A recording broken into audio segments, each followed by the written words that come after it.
Okay. It says pause, but it's counting off. Um, yeah, it's counting off time. What I did here is build a compound for my wood lathe, so that I could turn metal on this wood lathe. Uh, this allows me to turn rollers and such.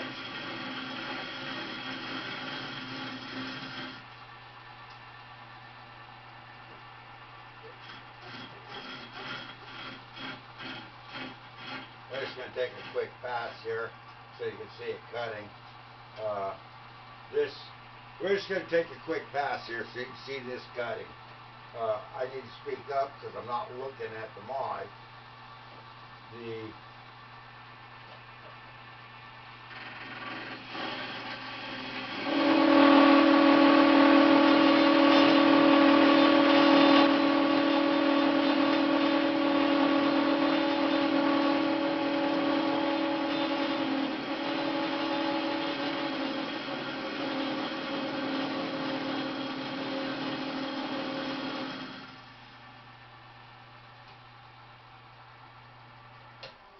She works good. Uh, we have a few problems there. Not the least of which is I need to take it off of there, and I need to Loctite all the screws. Once I've done that, I need to lube the travel there. There's a little bit of slop in those drives. You know, you turn the handle to activate your cut, and you got about an eighth of a turn there that doesn't do anything. So uh, you have to be aware of that when you're looking at those mics, because as far as I'm concerned, it makes them almost useless. The indexers on there, they just simply don't work. I'm going to pause this, and what I'm going to do is go take, if you look at the bottom of this compound, you'll see that there are two 3/8 bolts, one on either side. That's all that holds it to the lathe. I'm going to go back those off, pull it off of there, set it over here on the bench. Uh, Sorry about that. I hit the pause button while I do that, guys. Okay, now we have it where we can play with it. What I was talking about, the slop, I'm talking about when you turn these drive handles, where's my hand? See that? You get no motion on your compound while it's making that turn. There's where it starts to activate. Makes those numbers there just useless. Uh, that's okay. Who cares? I don't need them anyway. This is the only part I had to have made. That little piece right there goes all the way across the base here. Two 3/8 bolts locks it in place. Those arcs right there allow me to pivot this to make a cone should I so desire. Uh,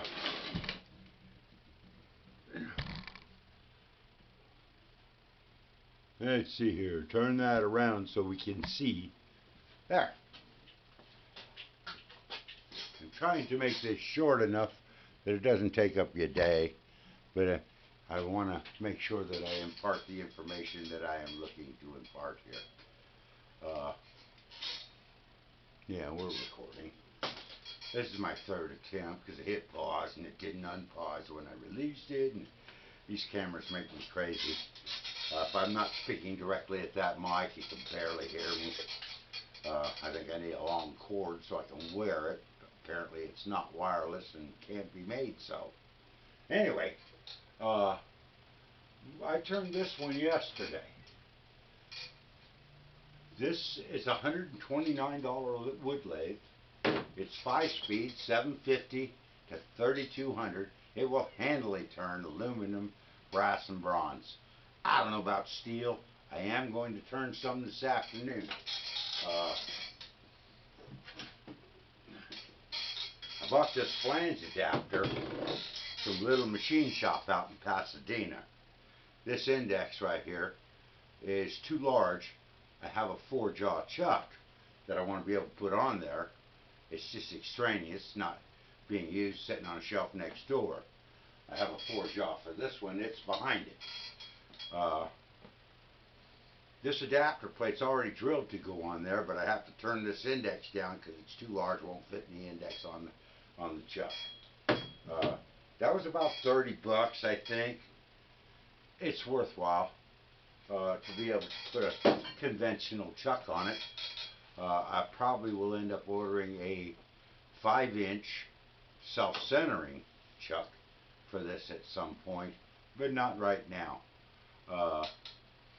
Right now what I'm trying to do is make my own set of rollers, build a belt grinder, so that I can build the damn thing from scratch without having to buy components.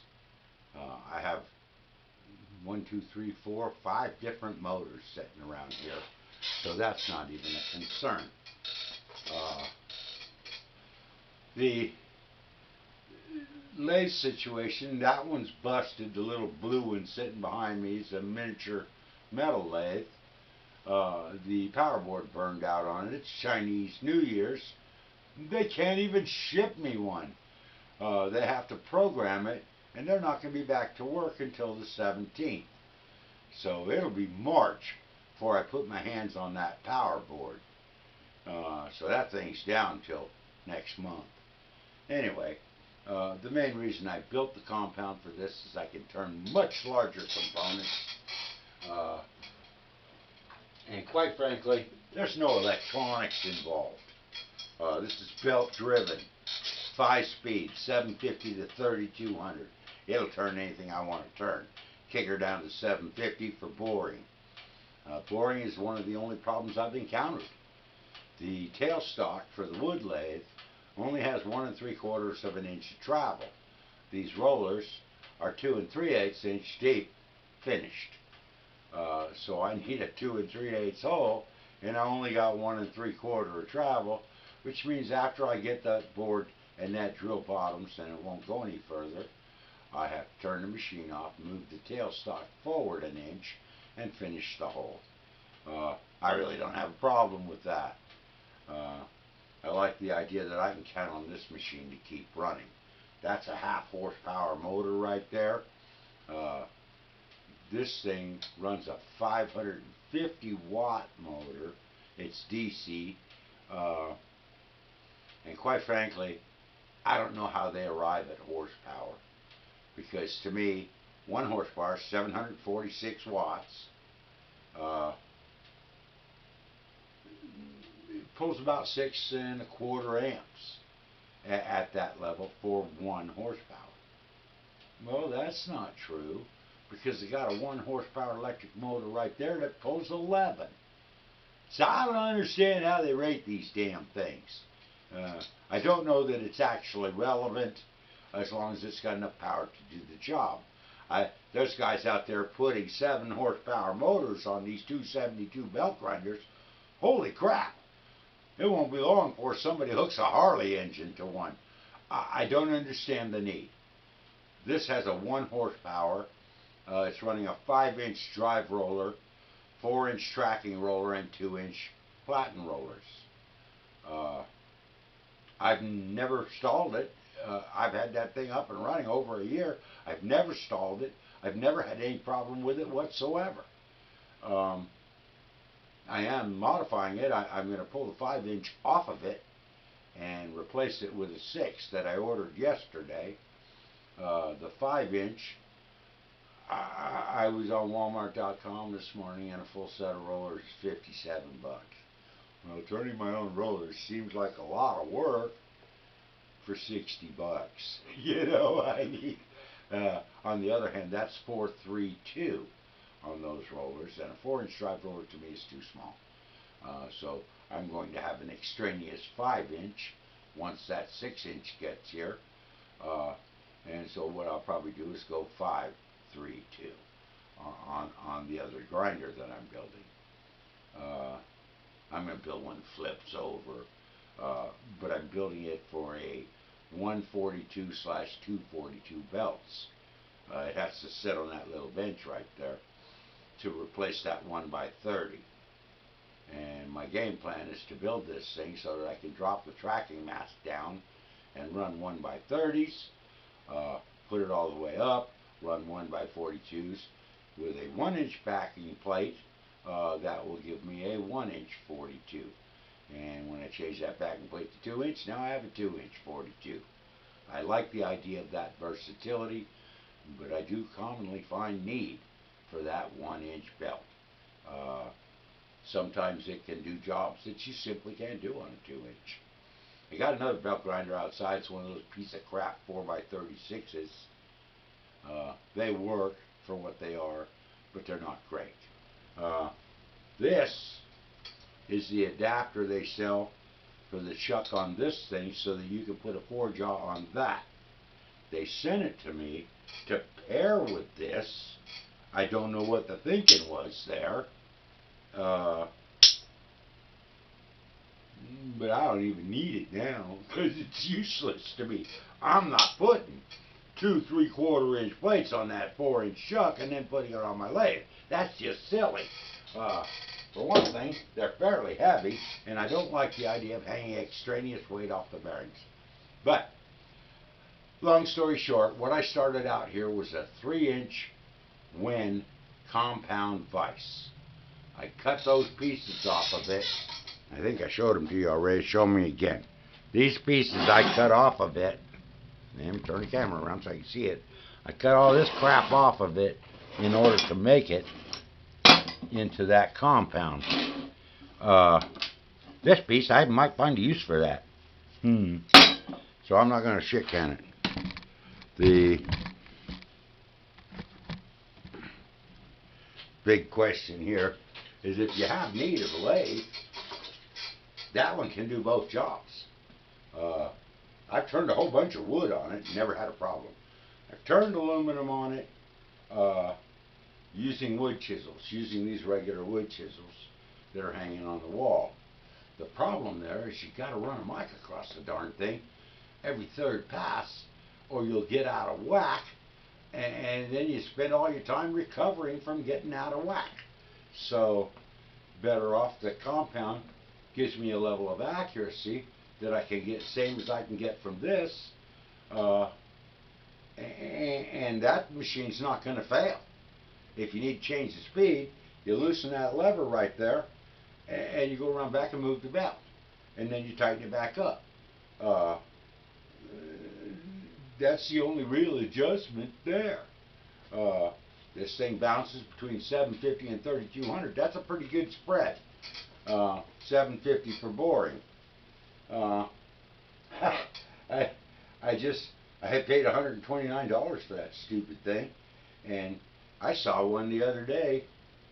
I was just cruising the web for $129. It's got a different name on it, but it's identical to that one. And lathes that size, 1/2 horsepower, 1/3 horsepower, somewhere in that neighborhood, 4 or 5 speed. I like the 5 speed better than the 4. That slow speed's worthwhile for boring. But there's no reason the guy couldn't buy one of those. For by the time you're done, about $400. Now you own one lathe, and it will do the job of 2, and that's worthwhile. I don't know about the rest of you guys, but for me, money is a factor, 1. Number 2, this little shop here is 12 by 15 feet, and it's already stuffed. I really don't have room. If I did, my dream machine would be a mill. This is a foundry I have here. It's a miniature foundry. I have 2 melting furnaces. One down here under the bench, a little one. Then there's a big one over there. Outside I have a gas-fired melting furnace. I have a single burner forge sitting on a shelf right there. It goes on a fold-up table, which is in the shed next door. And then outside I've got a 2-burner forge. Also a treadle hammer, a hydraulic press, and a whole pile of flasks for casting in. And I also out there have an electric toaster oven that I use for tempering and annealing. And in this shed over here, I have a 38-inch, you could call it a gas furnace, but it's actually an annealing furnace. It's not designed for melting or for cooking steel for forging. It's designed to heat it up to quench temperature so that I can quench it, or I can plug it in and use it electrically to temper. I also use it for preheating, because whenever you're welding disparaging metals together, they need to be preheated. If you don't preheat, those welds can crack out. Anyway, that's what I wanted to show you guys. I turned this one yesterday. I use 3/8 bolts for axles. I think 1/2 inch is overkill, particularly on that 1x42. And I have my own bearings. I buy them in 10 packs, and I think I have 30 on hand. And what I do is I will get this milled to where I want it, and I will cut in saddles in the end of these rollers for the bearing seats, and polish it up before I pull it off the lathe. And when I'm done, I have what we call a 2-inch roller. Mine will actually be finished at 1 3/4 with a 3/8 bearing that's 1 inch in diameter, and they're sealed bearings. And I can use those for rollers. I've made a bunch of rollers before, but I never turned them from scratch out of aluminum. And I just wanted to make sure I could do it. I literally get some steel tube, melt the aluminum, fill the tube up, let it cool. Once it cools, you turn it upside down, it falls out of the steel tube. Now you got the round stock you need. Locally, the biggest round stock aluminum I can buy is 2.5 inches. And I was over there the other day and noticed he's only got about 4.5 left. And he's not apt to order more for my benefit. And quite frankly, it's not big enough. I want to be able to turn 6-inch rollers, because that 6-inch drive on a 272 paired with a 3-inch track and 2-inch guide rollers, that's going to increase your belt speed by about 40%. That's worthwhile, particularly since you can still use the smaller motor. The reason this belt grinder is built with a 1 horsepower motor is it draws 11 amps at load. The 2 draws 15, which means it's got to be on a 20 amp circuit. It'll pop the breaker on a regular household outlet. I didn't want to cope with that. I have the power up here. I have 2 separate feeds here. I've got a 30 amp feed of 120 volts that comes into that breaker box. That breaker box has a 30 amp feed of 220 that I use to run my welding machines, my plasma cutter, and these electric forges. It's just worthwhile to have. Currently, belt grinder's plugged into that too, because otherwise when I flip on that 11 amp belt grinder, the lights dim. Anyway, that's what I was coming on about, guys. That quick change post is a worthwhile investment if you're going to go this way. If you want to tinker with a lathe, there's something that gives you something to do when it's rainy and cold outside. You don't have to go out in the weather. You come inside and play with your lathe. There's always something you need. The little one was purchased primarily to build bushings with. Anyway, I'm out. I just wanted to run this by you. Turn this off.